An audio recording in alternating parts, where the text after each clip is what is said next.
Ada seorang guru thariqah,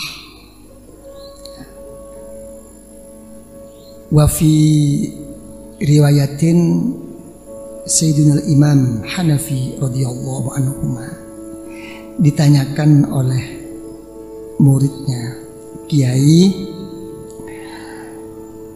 saya kira itu di atas dunia ini selain para anbiya wal mursalin pasti mempunyai dosa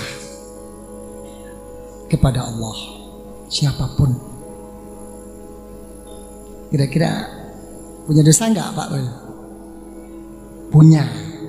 Pak Sufyan? Jadi semua ini punya. Betul? Selain para nabi pasti punya kira-kira kepingin enggak punya dosa tapi dicintai oleh Allah? Kepingin? Enak aja loh. Oh, karepe dhewe bae. Dan bodoh enggak ya? Ya, coba. Ya, punya dosa tapi dicintai oleh Allah. Kita cinta sama Allah tuh biasa, dicintai oleh Allah. Ini yang susah. Karena Rasulullah Shallallahu Alaihi Wasallam bersabda, "Idza ahabballahu 'abdan, lam yadurruhu dzambun." Kalau Allah itu menyintai seseorang, dosa apapun tidak akan berbahaya kepada dirinya. Tapi jangan semata-mata mau ngerjain dosa. Wah, itu sih bukan wali itu, ya. Nih, artinya dosa-dosa semua itu adalah sesuatu yang baru. Tapi cinta Allah adalah sesuatu yang suatu yang baru akan dikalahkan dengan yang abadi. Dalam arti kata, kalau orang itu dicintai oleh Allah, walaupun dia berbuat dosa apapun, dengan rahmat, pertolongan dan perlindungan dari Allah, dia akan meninggal nanti akan kembali kepada Allah. Walaupun melalui dosa-dosanya. Nggak tahu jadi ingat. Sudah, tadi ngomong sampai di mana? Pak Arifin tadi. Ya, tadi iman ya. Seorang kiai ditanyakan oleh muridnya, ya, siapapun mempunyai dosa kepada Allah, wahai guru.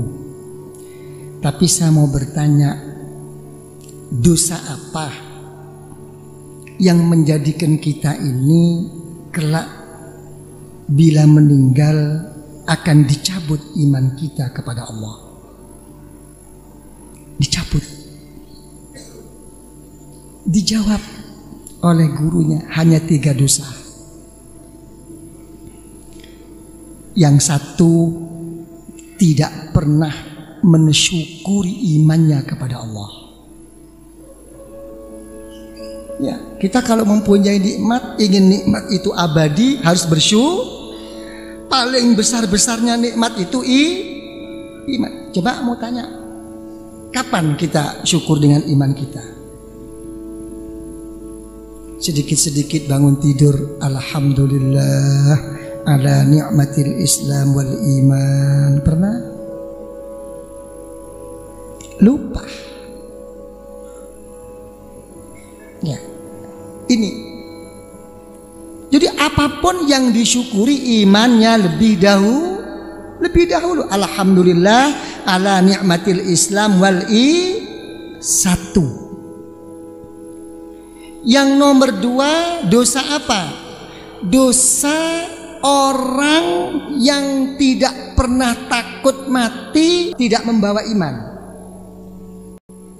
Kalau ditanyakan omong-omongan, kamu takut nggak mati tidak membawa iman? Takut, ngomong-ngomongan, tapi kenyataannya tidak takut mati tidak membawa iman. Apa buktinya? Sombong dengan ilmunya, merasa cukup dengan ibadah zikir perjuangannya. Tidak takut tidak diterima oleh Allah. Begitu udah sembahyang sudah begini cukup. Kalau sembahyang nunduk, habis sembahyang istighfar, wirid, zikir, kurang begitu semangat. Ini tandanya sombong, ya. Daripada kamu, sorry aja. Coba, semua orang dilihat. Jadi orang-orang yang sombong-sombong, yang merasa cukup-cukup dalam ilmu ibadahnya, perjuangannya itu, hakikatnya orang-orang ini apa? Mempunyai sifat dirinya itu tanpa disadarinya, tidak takut mati, tidak membawa. Silahkan yang banyak ilmu kamu, yang banyak ibadah kamu, yang cukup. Tapi jawab, pastikah kamu mati kelak membawa iman? Tidak bisa menjawab. Nomor 3, yang menjadikan orang mati tidak membawa iman, na'udzubillah, orang yang terlalu banyak berbuat zalim terhadap sesamanya. Ini hati-hati para pemimpin-pemimpin tidak sadar. Ya, jangan mutar-mutar balik. Silahkan berputar-putar pikiran, silahkan berputar-putar berputar-putar ilmu, berputar-putar lidah, tapi tetap gerak hati tidak akan bisa dibohongi. Ya, cocok ini katakan Rasulullah Shallallahu Alaihi Wasallam, inna akhwafa ma akhafu ala ummati alimun munafikun. Yang lebih saya takutkan yang menimpa kepada umat saya di akhir zaman ini, kata Rasulullah, seorang alim tapi munafik. Alim lisannya, alim pemikirannya, alim di dalam semua ilmiahnya, tapi munafik di dalam hatinya. Tidak ada kejujuran, tidak ada rasa kasih sayang terhadap umatnya, hanya mengikuti kepentingannya. Orang-orang yang begini dalam hadis sahih Rasulullah Shallallahu Alaihi Wasallam, besok pada akhir zaman banyak orang-orang muda-muda, banyak orang-orang berpenampilan intelek, pakar-pakar, cendekiawan, kata Rasulullah, begitu mudah mengeluarkan segala ilmu. Yaqra'unal Qur'an. Tapi apa kata Rasulullah? Iman mereka tidak sampai sedalam tengkuknya. Begitu mereka menghadapi suatu ujian daripada Allah, tidak tercapai semua cita-citanya, tidak tercapai semua perjuangannya, menghadapi suatu apapun, ya, mengatasnamakan ini, tidak menerima hatinya atas takdir Allah. Apa kata Rasulullah? Imannya dalam keluar dari hatinya lebih cepat daripada keluarnya busur. Ngomel mereka. Dzalika bi annahum karihu bima anzalallah fa ahbata a'malahum, kata Allah. Mereka yang mudah tidak menerima atas takdir Allah. Tidak menerima atas perjuangannya yang tidak berhasil. Akan dihapus sebuah amal ibadah dan perjuangannya. Ini suatu nas Al-Quran. Tapi kita umat Islam memang beginilah kenyataannya. Kata Al-Imam Al-Ghazali, Al-Imam Sayyidina Ali radhiyallahu an mengatakan, Al-Islam mahjubun bil muslimin. Memang agama Islam itu memang terdinding. Yang mendindingi orang Islam sendiri. Gitu loh. Kalau musuh di luar Islam mudah kok menangani kita kok. Kalau di luar Islam itu mengaku hebat, mempunyai bom atom, bom nuklir, mempunyai bom, tolong dibom deh. Orang Islam nggak berani. Ini agama yang mulia, agama Allah, tidak mudah membawa keislaman ini. Ya, tapi kenapa Islam ini jadi lemah? Bukan karena dimatikan kita oleh orang luar Islam, bukan dihancurkan oleh kekuatan-kekuatan di luar Islam berbentuk zahir atau batin. Yang melemahkan perjuangan kita sesama Islam ini adalah orang Islam sendiri. Ini sudah pembawaan. Karena itu akhirnya Rasulullah Shallallahu Alaihi Wasallam memberi suatu hadis apa? Nah, Inna Allah la yu'ayyidu hadzal din bi aqwamin la khalaqa lahum Wa fi riwayatin innallah la yu'ayyidu hadzal din birrajulil fasik.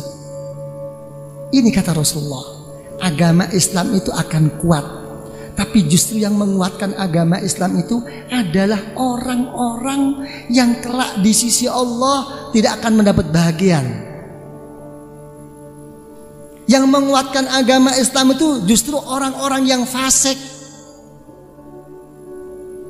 Di luar Islam menghargai sama kita, sembayanglah dulu.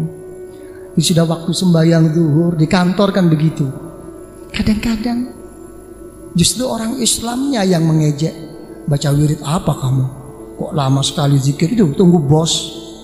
Ini sama Islamnya kadang-kadang begini ini. Jadi apa? Semuanya ini dikembalikan apa? Karena tidak bisa bersyukur kepada Allah. Kembalikan semua itu bisa bersyukur kepada Allah. La in syakartum la azidannakum ma yaf'alullah bi'adzabikum in syakartum wa amantum. Para hadirin hadirat yang saya muliakan, sudah malam, udah jam 10, ngantuk ya. Jadi insya Allah itulah yang bisa saya sampaikan. Jadi yang pokok apa yang saya sampaikan itu adalah apa? Bersyukur kepada Allah. Syukur yang pertama mensyukuri Islam dan iman. Syukur yang kedua mensyukuri diberi nikmat sihah wal afiyah. Syukur yang ketiga mensyukuri diberi rezeki yang cukup. Apapun keadaan kita masih tetap apa? Diberi cukup oleh Allah. Baru yang keempat ini nanti mohon ampun dirinya kepada Allah. Yang nomor 2 mohonkan ampun kepada kedua orang tua, kepada guru-gurunya dan kepada semuanya. Baru membaca sholawat dan mohonlah kepada Allah. Lihat ini dulu. Jadi siapapun tanpa bersyukur akan terkena penyakit apapun. Dan harus diingat bahwa bangsa Indonesia, bahwa keadaan negara Indonesia ini adalah negara yang makmur, yang patut disyukuri, yang patut tidak ditamai, diserakai, apalagi saling menghasut, saling menjatuhkan. Kalau ini selesai, tidak ada kok, kita makmur kok. Jadi tolong sampaikan kepada mereka hanya satu saja, karena tidak bisa bersyukur kepada Allah dan tidak bisa mensyukuri nikmat daripada Allah. Ya, itu saja.